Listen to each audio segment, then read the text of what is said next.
प्रेमा गरकोटी जी। प्रेमा जी, आज आपकी पुस्तक ईजा और चौमास का लोकार्पण हुआ है।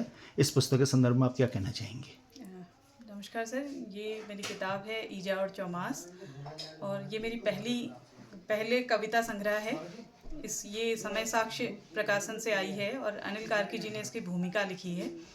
ये किताब मैंने जो जिया है, जो अनुभूत किया है, उसकी अभिव्यक्ति है। रंगीली गेवाड़ और रामगंगा की जो माया है, ईजा और पिता की जो माया है, दगड़ुओं और पहाड़ की जिन स्त्रियों के मजबूत कंधों पर ये पहाड़ टिका हुआ है, उन सब पर ये किताब है। ये किताब स्त्री जीवन पर है, पहाड़ के संघर्ष पर है और पिता समान बैकों के मजबूत कंधों पर है। ये किताब आपको पहाड़ के संघर्ष को दिखाएगी और पहाड़ से पलायन को दिखाएगी और एक आस भी जगाएगी कि हमारा ये पहाड़ बचा रहेगा, हमारे इस पहाड़ का अस्तित्व बचा रहेगा। ये आपने ईजा और चौमास लिया है। जहाँ तक इस पुस्तक पर नज़र डाली है, ईजा और चौमास में एक बहुत बड़ा श्लेष अलंकार छिपा हुआ है। आप मैं जानना चाहूँगा कि आपने ईजा और चौमास में किन किन बिंदुओं को अपने काव्य संग्रह में समेटा है? जैसे ईजा का जीवन है, तो ईजा का जीवन हर समय चौमास सा ही है। जैसे चौमास हर समय बरसता है, तो ईजा के जीवन में भी अधिकतर हमने देखा है कि सारी माएँ, हमारी सारी ईजाएँ जो हैं, वो अपने जीवन में अपने भीतर चौमास को छुपाए हुए हैं। उनका बाह्य जीवन अलग है और उनके भीतर जो है एक चौमास निरंतर बरसता रहता है। तो वही ईजा और चौमास ये पुस्तक है। मतलब आपका कहने का मतलब यह है, आसमान से मेघ बरसते हैं और एक ईजा की आंखों से जो आंसू बरसते हैं, उसका आपने ईजा और चौमास के माध्यम से एक बहुत अच्छा प्रस्तुतिकरण करने का प्रयास किया है। बिल्कुल। Thank you.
परिवेश है, उस परिवेश को आपने बहुत ही सुंदर ढंग से चित्रित किया है। हम लोग पढ़ते रहे और पढ़ाते रहे कि हिंदी में कई प्रकार के वाद आते रहे, प्रगतिवाद, संयोगवाद, छायावाद, भविष्यवाद, कई चीज़ें आती हैं। लेकिन आपने जो दिखाया, मैं समझता हूँ वो कई वादों का सम्मिश्रण आपने कर दिया है। एक नई कवितावाद को हम लोगों ने पढ़ा था आपसे जब हम लोग पढ़ते रहे, तब नई कवितावाद का प्रचलन हुआ। लेकिन नई कविता में भी हमें ऐसा लगा कि वो छंदहीन है, लयहीन है, ताल छंद कुछ नहीं होती।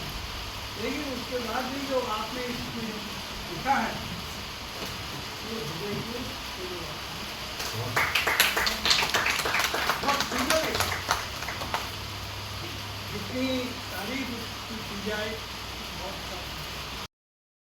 एक सर्वसंहा माँ के रूप में, सब सहन करने वाली धरती माँ के रूप में जैसी धरती है, तो कवयित्री कभी तो स्त्री की बात करती है ईजा के रूप में, कभी ईजा के सुख और दुखों की बात करती है, कभी उसके द्वारा किए गए कार्यों की बात करती है, और सब कुछ करने के बाद भी उसके हिस्से में क्या आता है उसकी बात करती है।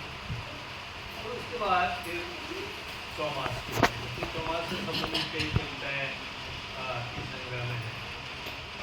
तो काव्य जो है वो या तो यश के लिए लिखा जाता है। काव्य यश से यानी हिंदी के विद्यार्थी होते हैं। अर्थ होते व्यवहार विवेक होते आखिर किसके लिए लिख रहा है, वो अपने लिए लिख रहा है। उसमें आज के जो समीक्षक है वो आनंद और सेल्फ सेटिस्फेक्शन इस तरह की चीज़ें भी जुड़ जाती हैं और अंततम की भावनाओं की अभिव्यक्ति अपने आनंद के लिए ये भी उसमें जुड़ जाता है। तो